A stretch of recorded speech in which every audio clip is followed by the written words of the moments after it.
non-fungible tokens. We're going to talk about, first of all, what's the problem, what's it addressing, and then we're going to talk about what the opportunities are. I've seen surveys saying 50% of the artwork out there are frauds. Please let me know whether you know if that's even close to being accurate. There's even been question about the Saudi prince when he bought a Da Vinci for $450 billion, that was a fraud. Don't know. If you know more about it, please let me know. Copyright infringement is a big problem in the movie and record industry. Theft of intellectual property, patents, trademarks, and copyrighted material. Even things, if you remember Napster years ago, just the outright stealing of material and reselling that without any revenue for the original author. Also, we notice here that if you sell a piece of art or you sell a collectible, the amount of money in the primary market, the first sale, is very costly. In other words, a place like Christie's might take 30% of your profit. So there's got to be a way to lower the cost. Part of the problem also right now for authors and artists is they get no money in the secondary market. Once it's sold, it's gone. They don't get any money for it. We're talking about collectibles mainly. So what is a collectible? A collectible is something that's scarce. It's something in demand. It's something in relatively good condition. And the author has a reputation. And typically it's one of a kind. It could be a coin, a trading card. It could be music, art, books, game skins, stamps, jewelry. We've all collected things at one time. Record albums, comic books, digital art, videos, GIFs, and digital collectible cards.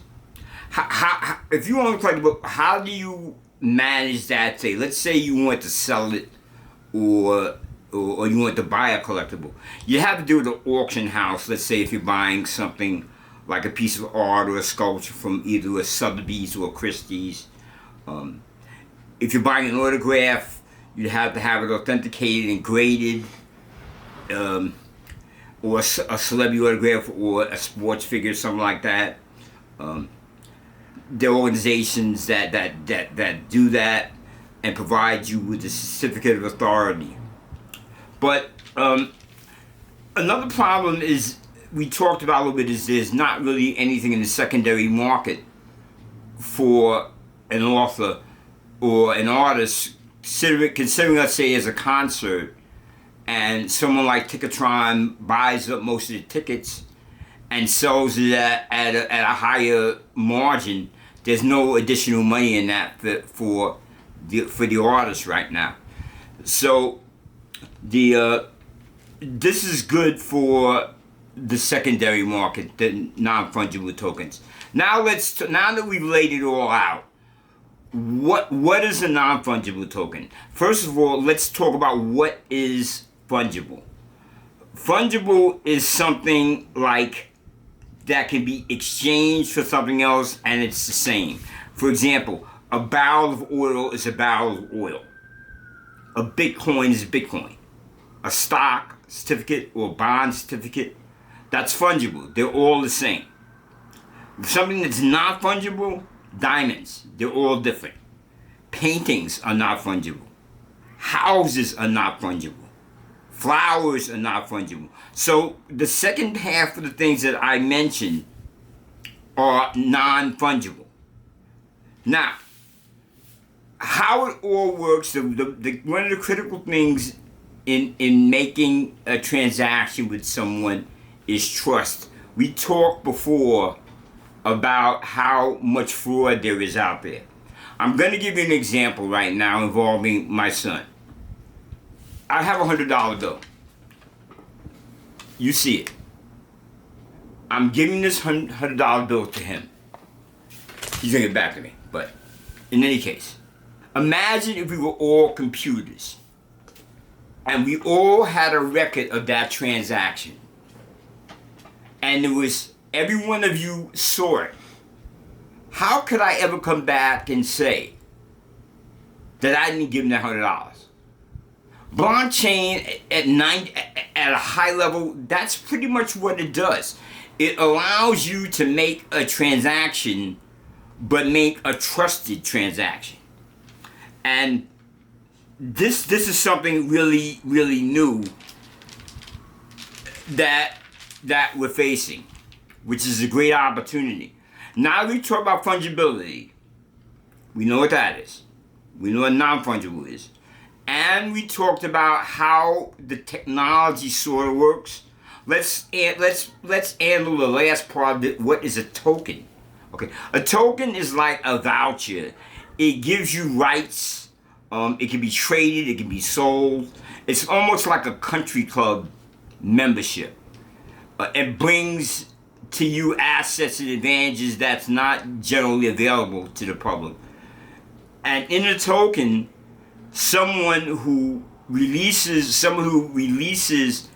a non-fungible token, they can add a number of things in the contract that's bestowed to only the owner of that particular object or that particular token. For example, maybe you're going to get also, by buying this non-fungible token, you're going to get a digital piece of art or some special music. You may also get free concert tickets or maybe a dinner with the artist. So how's it all work? There's a process in non-fungible tokens called minting, And minting is the process where you're making a digital file.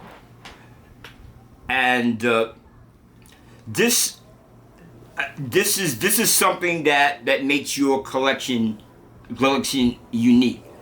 The way you sell your NFTs would be on an exchange, and the exchange is like OpenSeas, or there's NFT Gateway, or Mintable, or Rarible.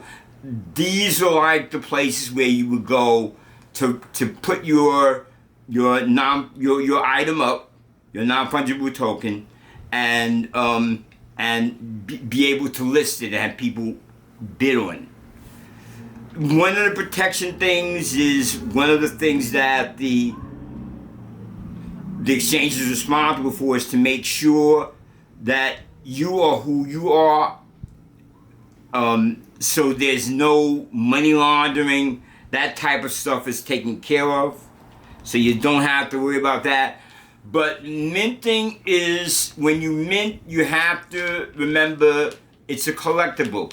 So you want what you're making to be sold, to be scarce. Even, it may be one item. It may be a series of an item. Or it may be a collection of an idea.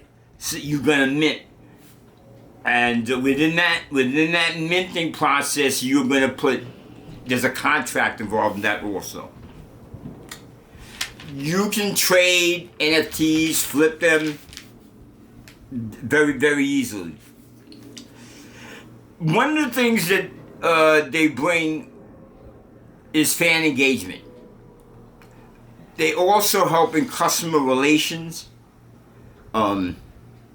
They estimate that the NFT business shortly will be about $18 billion. Fortnite is in it. They're doing very well. The metaverse offers a tremendous opportunity. There are current projects with the NBA, Topps Cards, gaming companies. There's a lot of opportunities in the non-fungible token space.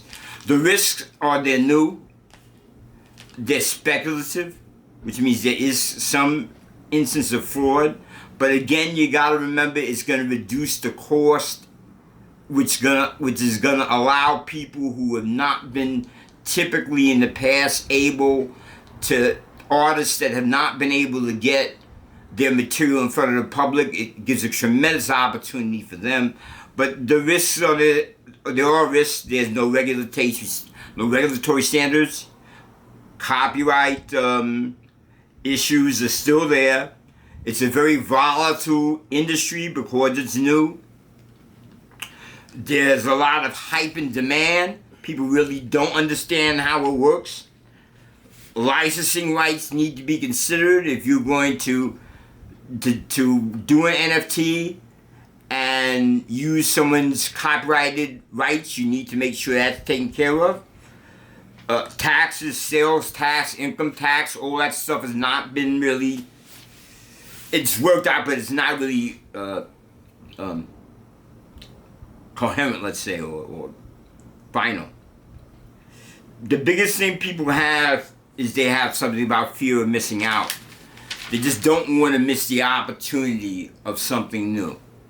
So I hope I explained to you what it is, why it exists, what problem it solves, and what opportunities there are for not only the artisans that are established, but it's an opportunity for someone to build a business and build a brand. I'd like to thank you very much for your time. Please give me a thumbs up, and please subscribe and share. And have a great day. Bye.